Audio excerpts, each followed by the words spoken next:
Hello, and thank you for tuning in to the Star of Zion. Please follow us on our YouTube channel or visit our website, www.starofzion.org, to receive the latest relevant and news that is important to you. We are so thankful to have with us today for this midday update the 13th president of our chief institution, Reverend Dr. Anthony Davis. Mr. Hey, good President, afternoon. good Hey, how you afternoon. doing? I'm Good doing afternoon. well. How are you? I'm doing well. I call this work creation. I'm having fun, but I'm working. Work creation, having Awesome. fun, but Awesome. working. Awesome. Well, thank you, sir, for taking time out of your busy schedule to join with us this afternoon. We just want to take this opportunity to give you the chance to update our viewers and our subscribers on where we are at our chief institution. Tell us a little bit about yourself and what has it been like so far. Well, let's see, just a little over half a month into your tenure as president, and this a role that you literally have spent so much of your life preparing for. So tell Yeah. us a little bit about that story and what has it been these first 18 days? Well, I tell you what, I say this every time I have the opportunity. I am happy, honored, and humble. Happy because being the president of Livingstone College was actually my dream job. 21 years ago, I said I want to be the president of Livingstone College. I'm happy. I'm also honored because out of 38 possible candidates, highly qualified candidates, I emerged as the one that was selected to lead this institution unanimously without one dissenting vote. I'm honored. I mean, that just humbles me. But I also say that I'm humbled because normally people like me who have my backstory don't have an opportunity to say that they are college presidents. I represent the people who have 3% in their backstory because 3% of us desire or actually go to college, 1% of us graduate, and less than 1% of us are actually obtaining master's degrees or on doctorate. I am someone who aged out of foster care. But before I aged out, I emancipated myself. And so this is a humbling moment that I'm able to lead young people, but more importantly, young people who may have the same symbols, symptoms, and scars that I have and I had. So this is a humbling experience. These last 18 days, it doesn't feel like it's been 18 days, but it has come fast. I was sharing with someone earlier today that it feels like trying to get a drink of water from a fire hose while taking a baby aspirin because everything is going so fast. But it's just been great these first 18 days. The outpouring of Awesome. support has just been overwhelming. Phenomenal, phenomenal. Well, it's so good to hear that, and we know that you will be successful, and you certainly have our best wishes from the Star of Zion. You mentioned homecoming. Homecoming, of course, being a tradition at Livingstone that a lot of people look forward to. You have experienced it as a student, as an alum, as a staff person. Tell us about your first homecoming as president of the institution. I go back to that H word with the U behind the H, humbling. It was humbling. Imagine coming back to your alma mater, being a member of the sponsoring denomination, and now being elevated to the office of president. And it's your first homecoming, and they select you to be the grand marshal. But not just me, my entire family. So being able to have my son Brandon, who was your classmate, um, to be in the parade, to join their dad, my son Montrell, shout out to DJ Trails, and of course my baby girl, Maya Ashley Nicole Davis Esquire. I messed my baby girl's name up. Imagine that, having them all share that day with me, just being able to see the alumni and the students excited about me assuming the mantle of leadership was just humbling. Wonderful, wonderful, and homecoming, we were able to view many of the happenings and just a great week. We were excited to be able to see induction of the beta cohort for 40 under 40, of which I'm glad and humbled to be a member of that. Unfortunately, I was unable to make it this year, but the Office of Alumni Affairs and everyone under your leadership, which I will say, just to our viewers, the position he was at before he became president is the department that handles homecoming. And so you all did a phenomenal job doing that.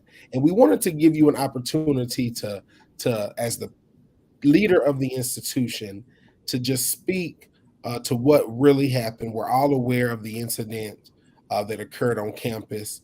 There have been several things put out there through social media, different posts, some things erroneous, And so we want to give you, as the president of our college, the opportunity to share with us what really happened at homecoming, because it was more than just that one incident. So tell us what a great homecoming we had, and then how the ending of that kind of turned out. Okay. Well, first of all, I'll talk about homecoming. Homecoming is an opportunity for alumni to come home. That's why they call it homecoming. I say alumni come back to give back. And this week was just a phenomenal week, one of the largest homecomings that we have had in our history by the number of people that were there, the positive comments, but then also the engaged philanthropy. Think about this: at homecoming this year on the football field, we had 3 donors, and the 3 donors collectively had donated over $177,000. That's just 3 donors. And the report will go out related to all of the philanthropy that happened during homecoming. Alumni were able to give because in our new alumni stadium with $2.8 million of stadium upgrades, we had our Jumbotron, and we did something that was revolutionary. After we made our call to commitment, alumni were able to just hold up their cell phones, click on the QR code, and make donations. So the dollars are still rolling in. Shout out to the beta cohort of 40 under 40, a new initiative. They came to homecoming raising over $28,000, and the dollars are still coming in. I say this: 6 days, 23 hours. 6 days, 23 hours. We executed homecoming without incident. 6 days, 23 hours. And then in the last hour, the last 5 minutes of a performance on stage, there was an altercation that happened and gunfire erupted. Please know that as the media outlets, this is an ongoing investigation, so I can't share, but I would direct all to see, and we're sharing the link of the press conference that just happened here in Salisbury. None of our students were involved, and none of our students were injured by the gunfire. And I think that's one of the most important things, that none of the students were involved and none of the students who were injured by the gunfire were Livingstone College students. We execute our mission, not in isolation, but in the West End community of Salisbury. And gun violence is real in every large city and small town in America. And Livingstone College is not exempt or immune from that. All we can do is to execute safety measures. Our safety protocol called for 6 officers. We went above and beyond and had 7, and Salisbury was right there when we needed them, which was evident by their quick response once the incident happened. So I guess what I can say is what we're doing moving forward. How you get through it is how you respond to it. How we get through it is how we respond to it. So for our students, we're making sure that we have counseling services available, because many of them are going to deal with the mental trauma related to this. Think about this: many of our students, based on their socioeconomic profile, have come from communities where they emerged and escaped these type of incidents.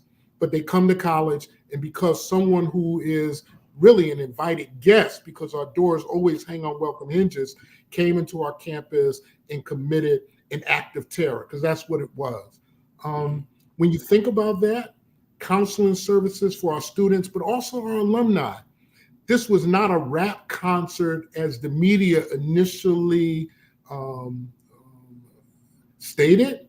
This was an intergenerational activity in the area that we know on our campus as the Horseshoe. We know it as the Plots. It's the center of Greek life on the campus of Livingstone College, where every homecoming, this is where people congregate. And we had multiple acts on that stage all day, and this was the last act on the stage.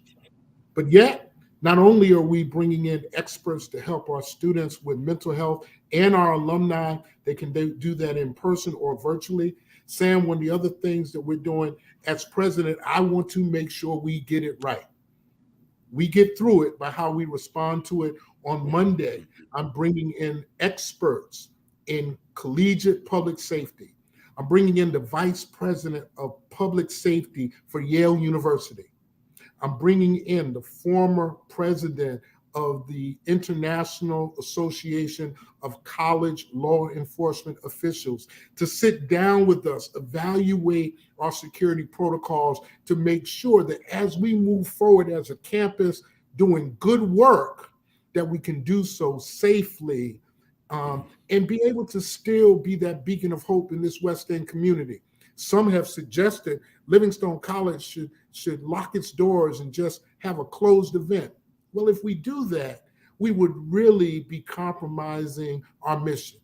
Our doors always hang on welcome hinges. And for the West End community, if you know anything about Livingstone College, we're a beacon of hope for many who live in that community. And so we will continue to reveal our resolve like this incident has done, but it also will reinforce our relevance and our resilience as an institution. Wow, that is really showing some stellar leadership, proactive measures, Mr. President, and you and your administration are to be commended for how you are responding to this. While no students were involved, and you heard it here, no students were injured, and no students were involved. And we will be sharing the link for the press conference that occurred in Salisbury. Anybody that wants to be further informed, but you all have done an excellent job in responding to that, Mr. President. And I think this is a model that any college president from across the nation can really look at, because that's just becoming a real thing. Right. Handguns are becoming more present in many places, not just at homecomings, but at grocery stores, school events. It's just becoming a reality we must contend with. And like you said, Livingstone is not immune or insulated from that. So thank you Yeah. for your realness. We really do appreciate it. And I Before we say let you this, go, yes, sir. I was Go going to ahead. say something else to that, Sam. In looking at it with a social justice lens, we have to also realize that we need to come together and have critical conversation about handguns and how they get in the hands of certain people. I said this, and this wasn't actually, this was before the press conference. I was having a conversation with some community leaders. I said that in a community like Salisbury, where a majority of the people who look like you and me qualify for free and reduced price lunch, but yet they have access to a legal handgun, Mhm. that sheds light on a Mhm. larger debate that needs to happen, and communities Yes. have to come together, not pointing the finger, but start to have critical conversation where we can look at solutions, look at socioeconomics and education, how that plays into what we see happening in inner cities and small towns every day. Absolutely, absolutely. And what better place for those conversations to happen than beneath thy maples and thy oaks at Livingstone College? Some of the greatest minds in the academy and the greatest minds that will soon be sent out into the world right there in Salisbury. Right. Awesome. If you could, before we let you go, Mr. President, we know that your time is very valuable, but if you could just share with us just a glimpse into what your vision is for Livingstone. We know that, like we said, you're 18 days in, but if you had that magic wand, unlimited resources, could do everything that you wanted to do to make Livingstone literally the best institution it could possibly be. What give us a glimpse into that vision, sir? Well, you have to believe that it can happen and then start putting the action steps in place, right? What I have proposed, and I shared this with the board while I was going through the process, that based on where Livingstone College is and in the context of where we serve, 10 HBCUs in North Carolina, we have to be extremely competitive. I propose a 5-pillar strategy that will protect us from the threats, but then propel us into the future. I'll be going around the country in a conducting a listening, learning, and leveraging tour where I'll be able to share some of this. And I know I don't have a lot of time, but 5 pillars, and I'll share it with you. Number one, increasing our enrollment. Livingstone College is enrollment driven. 70% of our current revenues come from students. So we have to not only recruit students, but also retain students. Not only that, we're looking at engagement. How do we engage all of our stakeholders? Of course, our alumni, parents, students, the philanthropic community, the business community, and then also the policymakers who are responsible for policies that can either advance our work or compromise it. Looking at empowerment, how do we take our modalities of instruction and leverage them for our students to be upwardly mobile, considering this? 96% of our students come to us who are Pell eligible. 73% are first generation college attendees. When we think about empowerment, Brother Sam Brown, one of the things that we have to think about is Livingstone College might be ranked in the bottom quartile today, but we're ranked number 20 for upward mobility. And so what they're saying is Livingstone College is doing a great job meeting students where they are and then moving them through the matriculation pipeline, and they're able to compete and contribute in a global context. We're going to be doubling down on that, launching programs that I'll be talking about from college and career, where students who come to Livingstone College, as we align our academic offerings with workforce demand, will be career ready, ready for graduate and professional schools, or military and public service. We're also going to look at economics, managing the economic model of the institution and not the budget. If it doesn't make dollars, it has to make sense. So, how do we take the meager resources that we have and make the investments in the right places that drive economic growth and sustainability? These are just cliff notes to the plan. And finally, endowment growth. If we don't build our endowment, we're not going to be able to compete in this global context, or better yet, in this higher education landscape. Endowment health is an indicator which major philanthropists look at when making their decisions about investment. Howard, Hampton, Morehouse, Spelman, they all have something in common. Shout out to those stellar institutions, but they all have 9-figure endowments.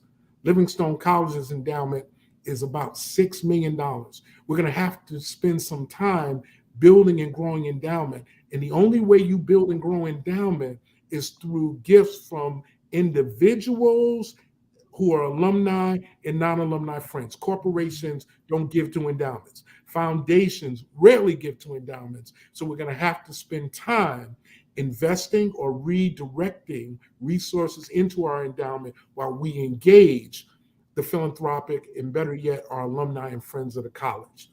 That's the 5-pillar strategy that will protect us and propel us into the future. And those 5 pillars do not work in isolation. They're more like those Olympic rings where all of them touch for the further advancement of Livingstone College. Awesome. Well said, sir. Well said. Excellent plan. Looking forward to seeing it in motion. Certainly, once again, wish you well in your tenure and the rest of this semester and throughout this academic year. If not before then, we will see you at Founders Day there on campus in Salisbury. Everyone, please check the link for the press conference. It is in the chat. on the screen. Also, know that this interview will be available on demand on all of our Star of Zion platforms. Mr. President, thank you so much for taking time out of your schedule. We know you've got to get back to work. Know that the Star of Zion is here for you, and we are looking forward to helping you in any way that we can. Thank you all for tuning into the Star of Zion. You heard it here from our 13th president of our chief institution, Reverend Dr. Anthony Davis. God bless you. Hey, and I want to thank the Star of Zion. I want to thank the Star of Zion for making this connection, because one of the things that we have to do, and I can't wait to go to work, get to work, but make that connection between the church, the campus, and the community for the further advancement of Livingstone College. Thank you for all that you're doing. Thank you very much. LC, and big shout out to our editor-in-chief and chief communications officer, Mr. Darren Kent, who without his expertise, none of this could be possible. So we thank you all for your support, and continue to tune in to the Star of Zion. Thank you. Thank you.